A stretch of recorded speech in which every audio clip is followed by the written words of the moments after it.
Welcome to the London Free Press Podcast. I'm your host, Rachel Gilbert.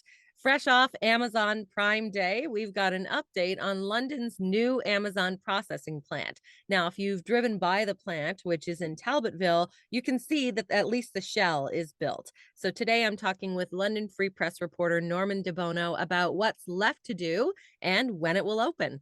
Hi, Norm. How are you? Good, Rachel. How are you? I'm good. Thank you for being here today with us. Thank you.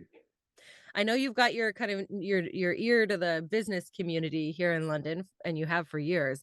So tell us about what is actually done with the plant. What's completed? What construction is completed? Right. So we understand that construction has been completed on the plant. I mean, work began around 2021, so it's well completed. Rockland Construction out of Toronto, they have an arrangement where they build the plants and lease the space back to Amazon. They're the official builder for Amazon, and they've done all their plants across Canada. So they're done on site, and we understand that we're not sure exactly how much equipment technology has been installed, but we understand that that's pretty much complete too. It's really ready to go. And so the question is, if it's ready to go, why isn't it going? Yeah. So Amazon has come out and said that they are not operating right now. They're not hiring right now. They'll be in touch, or they will announce at a later date as to when they will start production and begin hiring. So I understand, though, from sort of digging around on the story that and it's been pretty well reported that early in 2021, Amazon had very aggressive forecasts for its growth, and that was impacted somewhat by COVID. So they overbuilt. They have too much capacity right now in the system for all their orders. Now, not to, let's be clear, their business is still very good. Their quarterly report in the first quarter of 2023, they recorded about $127 billion in sales, about a $3 billion net income or profit for that quarter. So no tag days for Amazon. They're doing just fine. Yeah. But they had such an aggressive timeline where they built across US and Canada. Like I think they have a couple of places under construction now in Toronto. They have this one here, of course. And this is a massive fulfillment center, and they've also added 2 warehouses to London as well. So a fulfillment center is where, the manufacturer will ship the goods to the warehouse. The warehouse will then ship to the fulfillment center.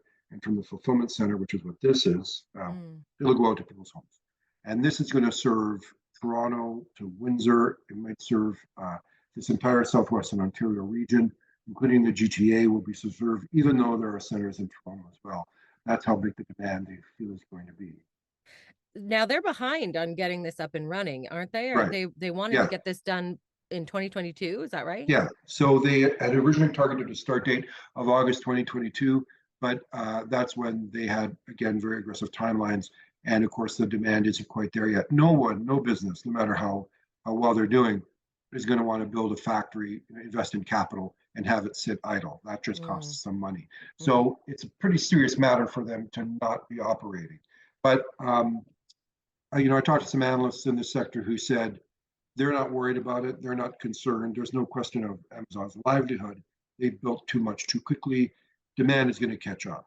And in fact, I sort of made some calls on this yesterday, and I found out that they're planning some events in the London area in the fall to sort of raise the profile of the plant, to sort of say, hey, don't forget about us. We're here. We're interested in hiring you. But there's really no hard timeline as to when production could begin. It could begin in the fall. It could begin a year from now. It could begin, well into 2024. So, Amazon so we could be waiting around a while for this. Sorry? Yeah, has Amazon said why they're behind and when they wanted to open? They have announced before August of 2022 was the intended target when they began construction, a year prior to that. But it's because they built too much across the system too quickly. Even the one of the executives at Amazon came out in a Reuters.com article in 2022 and said, yeah, we were just simply too aggressive in our strategy, so we're going to have to wait till demand catches up.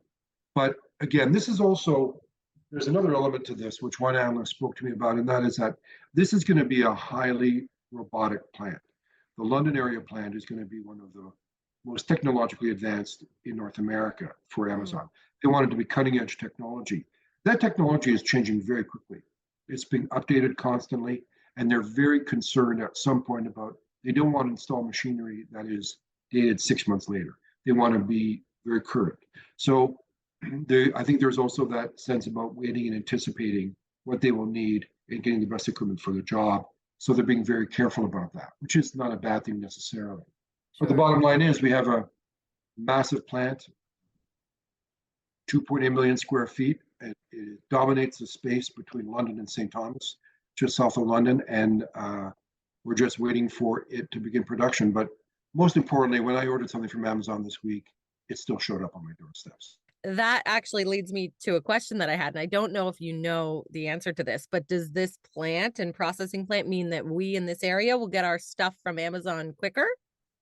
Yeah, and when I did the initial story and the announcement, there was talk that, I mean, right now, if you order something from Amazon, it could be the next day, it could be a few days from now, or a week, Mm-hmm. but there could be, this opens the door for same day delivery. Oh, wow. It depends on what you order, of course, but I mean, yeah, we also have two Amazon, as I said earlier, we have two Amazon warehouses that have opened here as well. So Amazon has made a significant investment with, not just this massive property, but 3 properties in total. So they're really seeing the London region as a whole distribution center going from the GTA down to Windsor, and of course, so they're going to be busy with that. So there's going to be there will be a lot of resources devoted to this. So yeah, there'll be some same day delivery, which is pretty scary. Pretty scary, but pretty awesome. I mean, who Pretty doesn't great if you who like it. doesn't order from Amazon? You mentioned that this, and I do know that this story has gotten a lot of readership online on lfpress.com. Why do you think that is? Why are people so interested?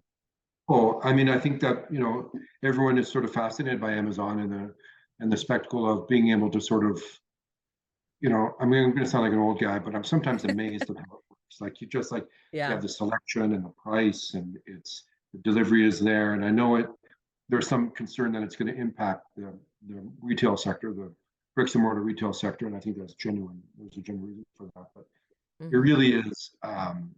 It really is something that a lot of people are connecting with almost on a daily basis in terms of ordering goods. So they want to pay attention to sort of what's happening in that sector. And of course, the whole Jeff Bezos story is compelling, and people sort of, always want to read about how billionaires are doing for some reason. I don't know, but I think it's become a service that really impacts people's lives. So people are Yeah. really interested in it.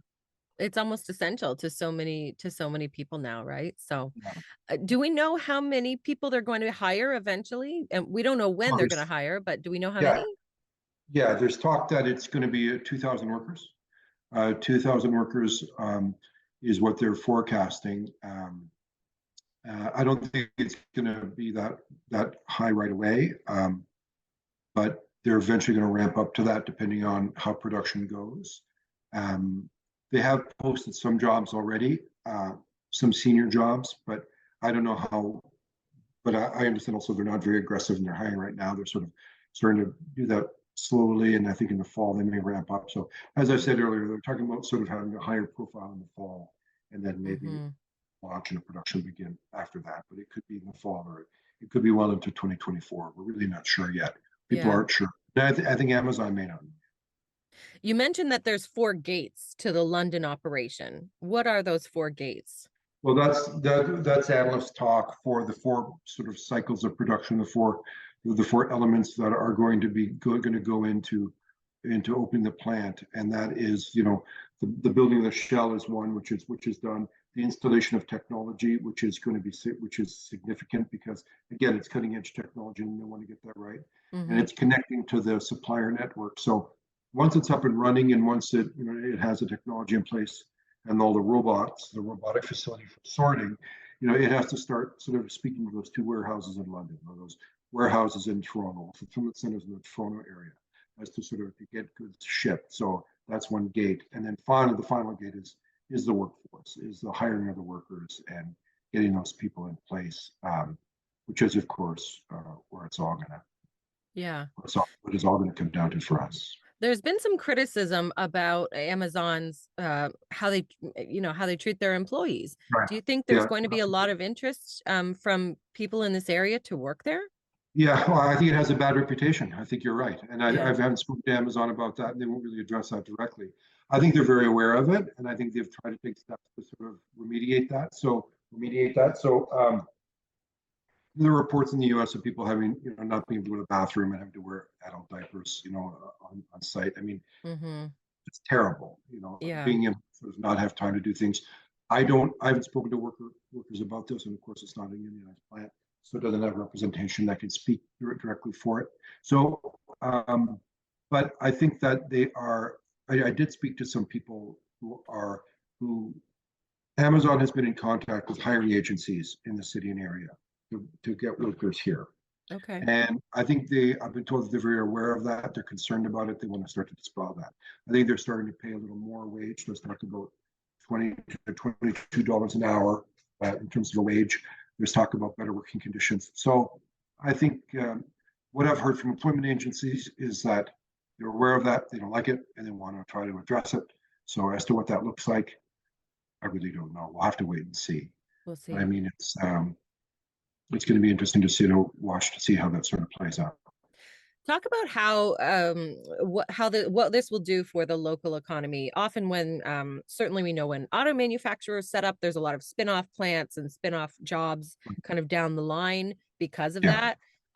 Will this spur any of that? And then in general, what will it do for the economy here in That's a Southwestern very good Ontario? question, and there's a really good analogy there with so when an auto manufacturer like Volkswagen is coming to St. Thomas, we've just discussed before, it's going to hire 3,000 workers, but they say the spinoff from that could be 30,000 because right now there are suppliers to that plant locating in London and area. It's going to be thousands of other jobs. Amazon's not like that. They're not going to have that. Their goods are going to come from retail stores. They're going to connect with retail stores in the city and region. And those retail stores may supply Amazon, so that's good for them, but that's not necessarily going to be any new work. We do know they've opened 2 warehouses in London, as I said. So there's, and those are about 150 jobs each. So there's that, but there's not really going to be the same spinoff in terms of the supply chain. But in terms of economic impact, they're going to pay significant taxes out to Southwood Township, which is where the plant's located. And that's great for a community that was really hurt when the Ford plant closed its operation on that site.